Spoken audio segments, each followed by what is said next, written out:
Hello friends, I'm Dr. Anil Ganju, a consultant dermatologist practicing out of New Delhi. Today we talk about the skin as a barrier to the internal organs of the body.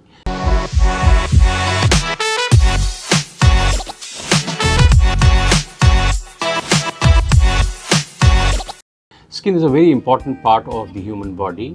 It provides us protection from the external environmental influences like sunlight, like microbial agents, like pollutants, and so on and so forth. It's composed mainly of two layers, that's the epidermis and the dermis, and both of them have a great role to play in the barrier function and the nourishment of the superficial layers of the body and skin.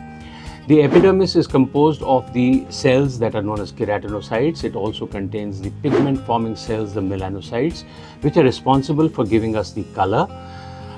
They are also the reason for various pigmentary disorders like melasma, like pigmentation, etc. And overactivity of the melanocytes causes the pigmentation.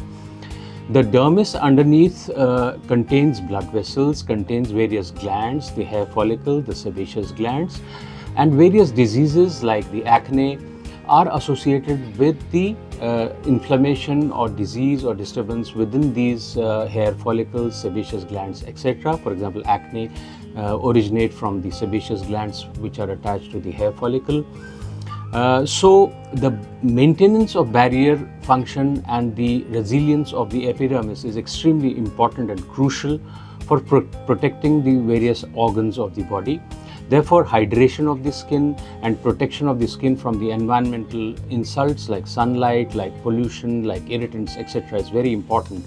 Therefore, moisturization of the skin becomes very important because the barrier can go haywire if the skin gets dry. Moisturization is important. Protecting the skin from the sun as an insult is very important. So sunscreens become extremely important. Hydration becomes very important. And the acne that originate from the sebaceous glands from underneath need treatment. You need to go to a dermatologist if you have acne, and you need to see a dermatologist also if you have pigmentary disorders like pigmentation, melasma, etc. Overall, speaking of the skin, it's a very important part of our body, and it provides us protection from the environmental deterrents like sunlight, like pollution, irritants, etc. So it's very important to maintain a healthy skin, and maintain your healthy skin with good hydration, good sun protection, and of course a healthy lifestyle. Thank you.